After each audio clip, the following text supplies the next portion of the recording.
Knockout legends in the building. Like, comment, and subscribe. So today, I came across the face-off between Daniel Dubois and Joseph Parker, and it was actually interesting. It was pretty cut. It's on the Zone and it's on the RIYAD season, but if you get a chance to watch it, but I'm gonna do like a little analysis of it, what I saw and what I think. First off, I'm going to talk about Joseph Parker. Now, Joseph Parker's coming into this with a record of 35-3. 23 knockouts, 1 KO in his own knockouts. And so, at the moment, Joseph Parker is the in-form fighter out of all the heavyweights, I'd say, apart from, obviously, Alexander Usyk. So, out of the two, he is going in with a 5-win streak coming into the Daniel Dubois fight, which he fights on the 22nd of February this month for the RIYAD season. So he's fought Jack Massey, he won by unanimous decision. Faiga Apelu, I hope I'm saying that right, technical knockout. Simon Keane, he won the KO. Deontay Wilder, he won by unanimous decision, and obviously he beat Zhilei Zhang by majority decision. So now coming into this Daniel Dubois fight, Daniel Dubois has a record of 22 with 21 knockouts, so he's a big puncher, and 2 losses by knockout. Obviously 2 losses by knockout, Joe Joyce, Alexander Usyk. But he is obviously the IBF world champion. Joseph Parker is a WBO interim champion. So whoever wins this fight, I reckon, will actually have a chance to fight Usyk regardless, because if Joe Joyce beats Daniel, then he gets the IBF belt, and then you'll have to give up the interim title. And then obviously he probably would get a chance to fight, because he's obviously WBO interim and Usyk's got the WBO belt. He'd probably get the chance to fight for that belt anyway. But obviously with the IBF, I think Usyk would probably want to unify again and rule everything. And if he was to beat Parker, if Parker wins, that's another scalp on his record. But also, if he fights Daniel, he gets the chance to actually right any kind of misconception about obviously the fight with the low blow and the way he won and the time that he had off to actually give him time to recover. So there is that with that. But anyway, Daniel's last 3 fights were against Jarrell Miller, which he won by technical knockout over 10 rounds. And he won against Filip Hrgović, which was a surprise to everyone. He won 8 rounds of technical knockout. Then obviously the most biggest surprise as well, the Anthony Joshua knockout in 5 rounds. And it's funny because people always say styles make fights, but I think Joshua's tailor-made for Daniel, because what we heard with the rumours about the sparring stories, there must have been true, else why would Joshua have acted the way he acted? And then obviously the outcome, how it ended. But anyway, back to the face-off and what I found interesting. The back and forth between the two was actually pretty heated, considering in the past Daniel doesn't really speak much and doesn't have much to say. Now, I'm liking this new Daniel Dubois that's got confidence, and I think that's what was missing, why he lost certain fights. He didn't have that grit or that ego to actually change and become a savage in the fights to win. Because I remember one of his trainers saying to him early on in his career, before he fought Nathan Gorman, that's how it is in the boxing game. You know, you have to suck it up. I forgot the name of the trainer, but it's the trainer that he was with before he got with Shane McGuigan. I can't remember the name. I'll have to look it up. You know what I mean? But there was this, I think, question mark on his confidence, but I think it's because he's so young. He's not actually coming to that step yet where he feels like he's the man, or the arrogance that you need to be a heavyweight champion, the egotistical kind of little bit of machismo you need to be the man if you've got the belt. And you're seeing it now with obviously the win over Joshua, Filip Hrgović, Jarrell Miller. It's giving that boost. And then obviously with the result with Usyk, he probably feels like, you know, I've done everything I can to like how can I put it, revert back to how I was before I got beat by obviously Joe Joyce, because I think the Joe Joyce loss took a lot out of him. But again, we saw a bit of him talking, and that kind of gave an insight into his psyche, where he was a bit rude to Joyce's mum, and then that happened to him because like there's a bit of karma that way. He was talking about his mum's, you know, not being able to see properly because she's partially sighted, and then obviously he was saying that she won't be able to see her son once he's damaged him, and then he got that damage to his eyes. So it's a bit of karma that, you know, again, sometimes some things you shouldn't say because you tempt fate. But in the face-off, what I found interesting, like I say, in the back and forth between the two was actually funny, but it was actually, there was like a low level threat of violence between the two where it would kick off, and I think Daniel brought the worst out of Joseph Parker in a sense, where you see more of Joseph Parker, where, you know, the warrior, the spirit of the Maori spirit come out of him, you know, the Kiwi part of him come out. So it's kind of a really good matchup, because obviously you've got a fighter that's an ex-world champion in Joseph Parker. He's been in there with, you know, some of the best fighters you can, you know, think about, in his resume speaks for itself.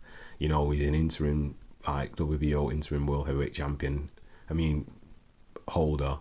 And to be fair, yeah, he's being beat by Joshua, Dillian White and Joe Joyce. And the revelation about him being sick with the Joe Joyce fight, I didn't know about that. But, you know, we didn't know. And for him to just say, yeah, I was sick and you should have knocked me out in the first round and I lasted 11 rounds. Well, if you can do that and he's sick, that just says a lot, to be fair. Do you know what I mean? But to be fair, Joe Joyce was on a roll then. Joe Joyce was just steamrolling everyone until obviously he come up against Zhang, and then I think that was his actual downfall, fighting somebody like that. Do you know? So styles make fights, you know what I mean? But yeah, the back and forth from the face-off was interesting, because Daniel kind of displayed a bit of arrogance and a bit of confidence and machismo that we needed to see earlier on in his career, and he was a bit like cheeky with some of the things he was saying, but he was not smart enough to come with the comebacks, because when Andy Lee was talking about the Usyk fight and obviously him getting knocked out with a jab, he didn't have much to say, and then Frank had to step in like his dad and like save him, you know. But like the actual quip that Joe is the smarter fighter and is the quicker fighter and is the more improved fighter is actually true, because obviously if you watch the last of his 5 fights, you can actually see it. Do you know what I mean? You can see how he's improved and how good he is. And, you know, under Andy Lee, he's boxing technically better. You know, he's still got what he had before, but he's got more to his actual, you know, his toolkit and his locker room. You can see it. Do you know what I mean? But the actual banter going back and forth between him and Daniel was funny, because Daniel was saying shut up near to the end, when obviously Parker was saying what he's going to do to him, and Parker kind of in a subtle way knew how to get under his skin. He's pretty smart, Parker, because he doesn't really give a lot, but he does it in a way where it's direct and straightforward, and you can see the menace, and you can see kind of what type of person he is. There's that low level threat of violence that's already there, that is being contained, but he gets focused with what he says and how he does it and how he conducts himself. Because like he even in the face off, he said what, and I know that he heard what Dubois said, but he kind of did it in a way to unsettle Dubois, like to see if he would repeat what he was saying, and then Dubois repeated what he said, but he wasn't anything bad. He just said, like, you know, this is the boxing game, he's going to come to take my head off, and he went, what?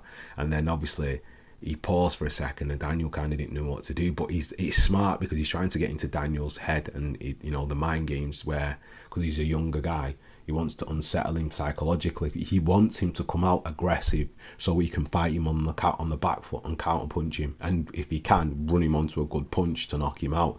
But he's going to go to Daniel's body. I can see this, and then mix it up with combinations and take the air out of the tires, and then go for the head and knock him out. What will happen, I think, me personally, is if we go over 6 rounds and Daniel's punched himself out, and then he starts punching Daniel to the body and making Daniel miss, and Daniel runs out of air and gets tired, he'll just knock him out through sheer exhaustion. Because you've got to watch the Usyk fight. That's the perfect recipe with the right ingredients to use to actually beat Dubois. You just need to tire him out and let him tire himself out, and then you'll beat him. If someone's big and cumbersome and there standing in front of him trading with him, that's a different battle.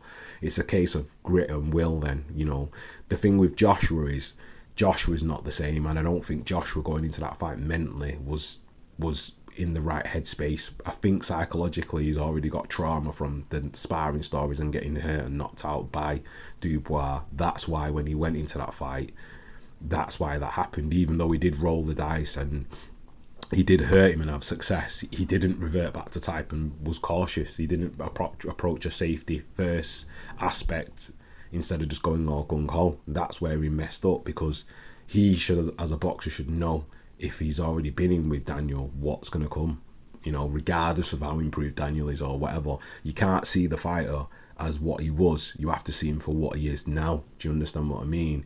But again, when Dubois was saying what he was saying, you could see it was getting under Parker's skin to a certain extent. But I like the confidence. The confidence is, we should have saw this a long time ago. We should have saw this in his earlier fights. Maybe, you know, that might have carried him over the line to win certain fights. But again, you know, I think it's the IBF belt and beating Joshua and Hrgovic and being a champion. It's actually gave him the ability to believe in himself. But Addy said something in the interview about, are you actually overlooking Josie Parker? And I agree with that. He is in a certain extent, because he just said, I'm just going to knock him out and then move on and then beat Usyk. And, you know, I think Frank's got all his money on Daniel because he's kept faith with Daniel for so long. He sees something in Daniel, and I can actually see what he sees. But I think this, for me personally, may be the wrong fight for Parker. Hey, if he beats Parker, there's nothing anyone can say at this point about Daniel, even if he did get beat by Usyk, who's the best in the division in the heavyweights anyway. And then Joe Joyce, who at that time was on a steamrolling actual expedition and just taking everyone out. And then the quip between the two of them about, you know, Joyce beating Parker, and then obviously him doing the same thing to Dubois. It's funny because out of the two, Dubois' loss was actually the worst of the two. Parker got knocked out because he carried on and refused to quit and carried on through grit. So he at least tried. Well, Dubois, everyone keeps saying he quit, but again, his eye was damaged and he couldn't see, and obviously didn't know what to do experience-wise and how to carry on in the fight to overcome the situation. And the thing is he's probably was actually maybe winning at that point until the eye got what it got, and he just kept getting jabbed in the eye because he didn't have any answer for it. So if that's the case we saw in that instance, then obviously with the Usyk fight, you put those two styles together, that's the recipe to beat Daniel. Do you know what I mean? You don't have to stand in front of him. And obviously Parker's the quicker of the two, and he's got more experience, he's got more tenacity, and he's been in there with the best. To be fair, he's been in there with the best. And yeah, I agree with Parker. He wants to avenge the Dillian Whyte fight. I reckon he wants to avenge the Joe Joyce fight as well, possibly. And obviously the Anthony Joshua fight. They're 3 fights that we could all agree that we would watch with Josie Parker because he's improved. So, you know. But anyway, what are your thoughts on this fight coming up? And are you excited? Because I am. Go and watch the face-off because it's very interesting. Leave your thoughts in the comment section. Like, comment and subscribe. And that is another one from the one and only Knockout Legends. Peace.